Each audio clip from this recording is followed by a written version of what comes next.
में पैसा तो बहुत ज़्यादा है, पर इसमें आपको 3 चीज़ों के ऊपर वर्क करना पड़ेगा। और वो जो 3 चीज़ें हैं, सबसे पहली फर्स्ट है कि आपको यूज़र्स ज़्यादा होने चाहिए। दूसरा, आपको ट्रेनिंग एंड डेवलपमेंट के ऊपर ध्यान देना होगा अपनी टीम के लिए। और तीसरा, आपको रिकॉग्निशन के ऊपर वर्क करना होगा। तो सबसे पहले हम समझते हैं इन तीनों चीज़ों को कैसे। सबसे पहले, यूज़र्स अगर हमारे ज़्यादा होंगे तो हमारा बिजनेस जो है स्टेबल होगा। देखिए, अगर किसी टीम में लोग कम हैं, परचेजिंग ज़्यादा है, और किसी टीम में लोग ज़्यादा हैं और परचेजिंग कम है, तो आइडियल सिचुएशन ये होगी कि जिसमें कि परचेजिंग कम है, लोग ज़्यादा है। तो हमें ये देखना है कि हमारी परचेजिंग जो है थोड़ी थोड़ी हो, लेकिन ज़्यादा लोग करें, और इससे हमारे बिजनेस भी स्टेबल रहेगा। अगर आप देखिए कि अगर कम लोग हैं, अगर वो नहीं कर रहे हैं, तो हमारे बिजनेस के ऊपर असर आ जाएगा। और हमारे पास ज़्यादा लोग हैं तो उस केस में क्या होगा, हमारा जो बिजनेस जो स्टेबल रहेगा। दूसरा, हमें ट्रेनिंग और डेवलपमेंट के ऊपर ध्यान देना चाहिए।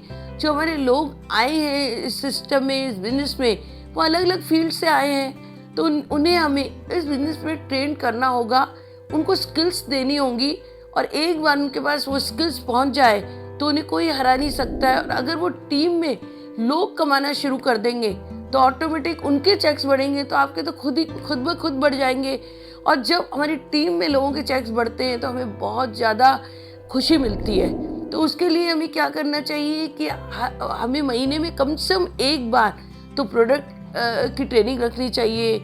दूसरा, हमें उनको लीडरशिप क्वालिटी देने के लिए ट्रेनिंग उनके द्वारा हमें करवानी चाहिए। और साथ में उनको वो सारी स्किल्स देनी है जो कि वो आगे लोगों को भी डुप्लीकेट कर पाए।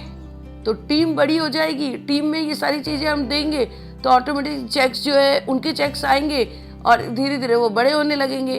तीसरा, आपको रिकॉग्निशन का बहुत ध्यान देना है। कहते हैं कि देखो, हम जब बचपन में भी जब छोटे थे हम लोग, तो हम गर्मी की छुट्टियों में कहीं ना कहीं बाहर जाते थे।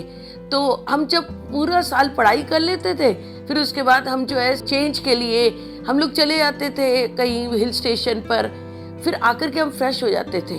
तो ऐसे ही जब हम अपनी टीम में पूरा महीना काम करने के बाद टाइम पर हम रिकॉग्निशन करते हैं तो एक फ्रेशनेस आ जाती है। कहते हैं कैलिब्रेशन के बाद सेलिब्रेशन जरूरी है, तो वो सेलिब्रेशन हमें हर हालत में करना चाहिए।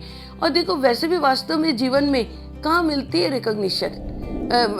हम जितना भी काम कर लेते हैं तो वहाँ पर टाइम पर कोई हमें एक्नॉलेज करने वाला नहीं होता है।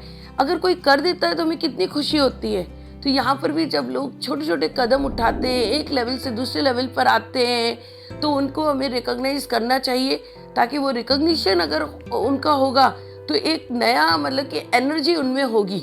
और ये तो बिजनेस पैशन का है, एनर्जी का है, तो ऑटोमेटिक हम उनकी बना करके रख पाएंगे। तो ये 3 चीज़ों के ऊपर आप जरूर वर्क करिए, फिर देखिए टीम के कैसे चेक्स बढ़ते हैं। Thank you very much.